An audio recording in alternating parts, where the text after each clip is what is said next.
একুল ভাঙে আর এক কুল গড়ে। আর যে ভাঙার কুলে যারা পড়ে সেই মানুষদের আত্মনাদ শোনার কেউ থাকে না। বছরের পর বছর এই নদীর পাড়ের মানুষদের ঘর ভেঙে এমনও পরিবার রয়েছে যারা 5 থেকে 6 বার সে ঘর পুনর্নির্মাণ করেছে, তারপরও সেই ভাঙন থেকে রক্ষা পাচ্ছে না। আমি এখন দাঁড়িয়ে রয়েছি পটুয়াখালী সদর উপজেলার ছোটবিঘে ইউনিয়নের পায়রা নদীর পাড়ের।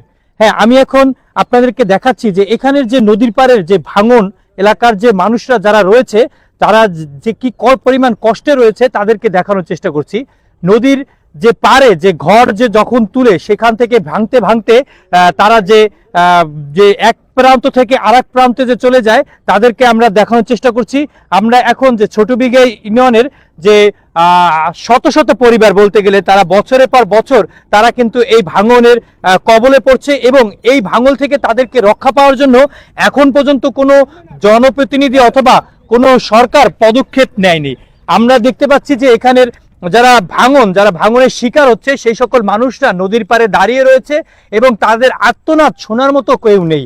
এমনও পরিবার রয়েছে যারা 5 থেকে 6 বার ঘরের জায়গা পরিবর্তন করলেও তারা কিন্তু সেই ভাঙন থেকে রক্ষা পায়নি। আমরা এখানে এমনই একজন মানুষের সাথে কথা বলবো যে আপনি যদি বলতেন যে আপনি কত বছর ধরে এই ভাঙনের মধ্যে পড়েছেন এবং আপনার এই যে নদীর পাড়ে যে জায়গা যেখানে দাঁড়িয়ে রয়েছেন এর থেকে কোথায় আপনার ঘর ছিল? হ্যাঁ, আপনি বলেন। আমার 65 বছর বয়স। আমি এই নদী ভাঙ্গল হেইটুকুনি দেখতে আসি, এই ভাঙতে আছে এবার এই 5 বার 6 বার এই বাড়ি বানছি ভাঙ্গাই এখন পর্যন্ত কমে নাই। এই নদী সাইডে এখন আমি ওই খেওয়া বাই এই নদী খালি জয়াল পড়তে আছে, দেখতে আছে, এই মানুষ আয় যায় দেখতে আছে। আর কোনো এই পরিকল্পনা ওই যে রুহুল আমিন হালাদার আইলে হে কইছে যে এইটার এই একটা ব্যবস্থা করবো, এখন পর্যন্ত কেউই এইটার পর্যবেক্ষণ নেয় নাই। আচ্ছা, কত বছর ধরে এটা ভাঙতেছে পারে? আমার বয়সে এর আগে আমার বাপ দাদার আমলে ভাঙতে আছে। 100 বছরে? যে দর্শক আমরা শুনছিলাম যে এখানের যারা ভাঙনের যারা রয়েছে তারা আপনার এইখানের এই যে নদী ভাঙনের আপনার কত বছর ধরে আপনি দেখছেন এই ভাঙন? প্রায় 100 বছর। এখন বর্তমান আমার ঘরের খুঁড়ি জ্বলতে আছে, এখন বর্তমান কয়েকটা ঘরের খুঁড়ি জ্বলতে আছে। আমাকে আমরা থাকবার কোনো জায়গা নাই, স্থান নাই, পয়সা নাই, পাতি কিছু নাই, খাবার জায়গাও নাই কোনো জায়গায়। আচ্ছা, এই ভাঙনের সাথে কি ঘরের পাশাপাশি আপনাদের কৃষি জমি কি ভেঙেছে নাকি না? হ্যাঁ, কিছু ভাঙি আছে, বহুত ভেঙে গেছে, সব ভাঙি আছে। এখন ঘর খুঁড়ি বর্তমানে জ্বলে, এই তো জ্বলতে আছে বর্তমানে খুঁড়ি কাটি। আমরা যদি আরেকজনের সাথে যদি কথা বলি, যদি চেষ্টা করি যে আপনি এখানের ভাঙন কত বছর ধরে দেখছেন এবং আপনাদের এখন কি পরিস্থিতি রয়েছে যদি বলতেন। আমার বয়স 45 বছরে, 45 বছরই আমি এখানে দেই শুধু ভাঙ্গল, কিন্তু যত বাড়ি ঘর জাল সবই গেছে, কিন্তু এখানে ঘরে ভাঙ্গে ওখানে যা প্রতি বছর পাল্টান লাগে। আমি এই 7 বছরে 7টা ঘর পাল্টাই, কিন্তু এই যে আমার ঘর, এরপরে এই যে বালুটা কাটলে একটু কম বালু কাটলে ভাঙ্গে বেশি, আর যে বালুটা যদি না কাটে তাহলে আর ভাঙ্গে না। আপনারা এখন পর্যন্ত আপনারা কোনো প্রশাসন অথবা কারো কাছে গিয়েছিলেন কিনা, বা আপনারা কোনো যে আপনাদের এই যে বেড়িবাঁধ করা হবে সেই বেড়িবাঁধে কোনো আশ্বাস দিয়েছিল? গেছে, কিন্তু হ্যাঁ কোনো গুরুত্ব করে না কেউ, যতই যাই করে কিন্তু গুরুত্ব নাই। 200 300 400 এই উড়াইয়া এই পের গা স্বাক্ষর করি এই পের গা লই গেছে, কিন্তু কেউ করে না। আর এই ড্রেজার আলাগো যদি কই বলে আপনারা বালি কাটতেন না, কইলে 2 কোটি 50 লাখ কোটি টাকা কিনছি এই লাখটাই এই চরের ডাক, কিন্তু হেরা ফেরে না। যে আমরা যদি একটু আপনার সাথে একটু কথা বলার চেষ্টা করি যে আচ্ছা, এই যে কৃষি জমি ভেঙে যাচ্ছে, আপনাদের কৃষি জমি শস্য যে মাঠ ভেঙেছে, এই বিষয়ে আপনি কি বলবেন? এই তো যাইতে আছে, এটা তো ফিরানোর কারো স্বার্থ নাই। এটা ফিরেইবে এক সরকার যদি আল্লাহর ইচ্ছা হে যদি কোনো উদ্যোগ নেয় তাহলে এটা পরিকল্পনা করলে কিছু করতে পারে, কিন্তু আমাকেও কিছু করা নেই। আমাকেও এখন এই যে রবি শস্য জমি নেই, দেখছেন বালি কাটার কারণে এটা বেশি ভাঙছে। যে দর্শক আপনারা শুনছিলেন যে আমরা যদি আপনাদেরকে একটু দেখাই যে এই যে ভাঙনের যে পারে এখানে কিন্তু এমনি নদীর প্রাকৃতিকভাবে যে ভাঙন হয় সেই ভাঙন তো চলেই, তার মধ্যে কিন্তু তারা এখানের যে বালু কাটে যারা যে বালু কাটার যে জাহাজগুলো রয়েছে আমরা এখানে দেখতে পাচ্ছি যে এই ভাঙনের পাশাপাশি তারা কিন্তু এই বালুগুলো কেটে নিয়ে যাচ্ছে, এতে করে কিন্তু আরো হুমকির মুখে পড়ছে এই এলাকার মানুষজন। একে তো প্রাকৃতিক ভাঙন, তার মধ্যে আবার মানুষ কর্তৃক যে ভাঙন, তাতেও কিন্তু তারা আরো বেশি ক্ষতিগ্রস্ত হচ্ছে।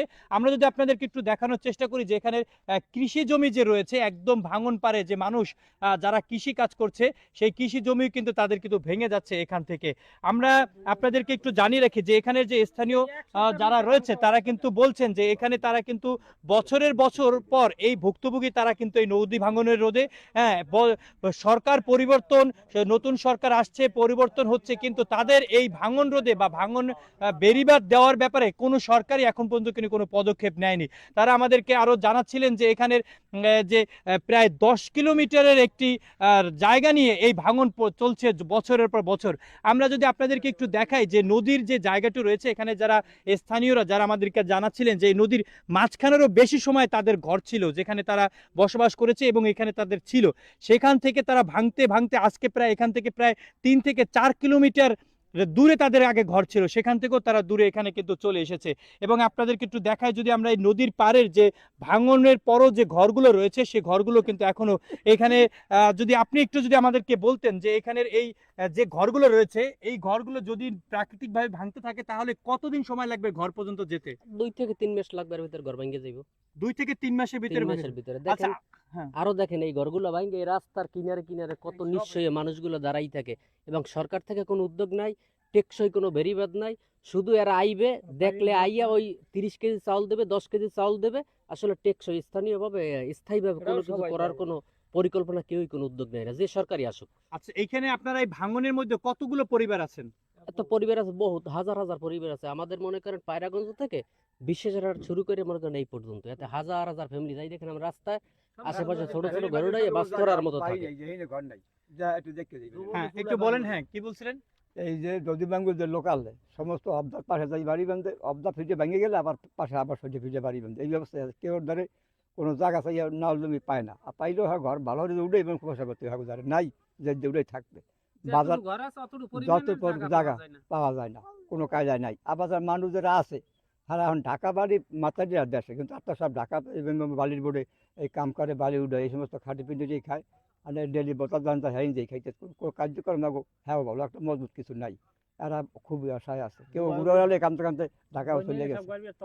এই আমার এলাকার মানুষ আছে, এই সবার পোলা আছে, তারা ঢাকা এই বাইরে এই ওই আমসার আছে ঢাকা, সব ঢাকা গেছে। আর জি, আমরা যদি আপনার কাছে একটু যদি শুনতে চাই যে বন্যার সময় আপনারা কেমন করেন যদি একটু বলতেন। ভিতরে যাইয়া কি থাকি, স্থান লইয়া যান, বাড়িঘর যান, তলাই যায় যান, আমাকে তো থাকার কোনো লাইন নেই। আমরা ভিতর থেকে যাই, এটা আশ্রয় কেন্দ্রে যাই, এই আমাকে লাইন এই তাছাড়া তো কোনো ভয় নেই। আপনাদের কাছাকাছি আশ্রয় কেন্দ্র আছে? মাটি ভাঙা একদম 2 কিলোমিটার দূরে, 3 কিলোমিটার দূরে। দর্শক আপনারা শুনছিলেন যে এখানে যে নদী ভাঙন এলাকার যে মানুষদের তাদের যে কষ্টের কথা। এখানে কিন্তু প্রাকৃতিকভাবে নদী ভেঙে গেলেও এখানে কিন্তু বালু ড্রেজার যে মেশিন দিয়ে যে বালু কাটা হয় এবং এই ভাঙন এলাকাগুলোতেই কিন্তু এখানে বেশি কাটা হয় এবং এতে করে কিন্তু তারা হুমকির মুখে আরো বেশি পড়ছে। বছরের পর বছর সরকারের পর সরকার পরিবর্তন হলেও এই এলাকার মানুষদের ভাগ্য কিন্তু এখন পর্যন্ত পরিবর্তন হয়নি। সেই 60 থেকে 70 বছর পর্যন্ত তারা কিন্তু দেখছে যে এখানের এই ভাঙন এবং তারা কিন্তু এই ভাঙনকে সঙ্গে নিয়ে তাদের জীবন চলে যাচ্ছে। জীবন ব্যবস্থার উন্নতি তাদের দিকে এখন পর্যন্ত কেউ তাকিয়ে নেই এবং তারা যে ক্ষতির সম্মুখীন হচ্ছে, যে ক্ষতিগুলো তা কখনোই পূরণ করার মতো নয়। তারা চাচ্ছে টেকসই বেড়িবাঁধ হোক এবং এই ভাঙন রক্ষা করা হোক। এই বালু যারা কাটছে এখান থেকে তাদেরকে এখান থেকে বিতাড়িত করা হোক এবং পাইলিং দিয়ে তারপর যেন বেড়িবাঁধ করা হয়। পটুয়াখালীর ছোট বিঘাই থেকে পায়রা নদীর পাড় থেকে এই ছিল আমার কাছ থেকে সর্বশেষ সংবাদ।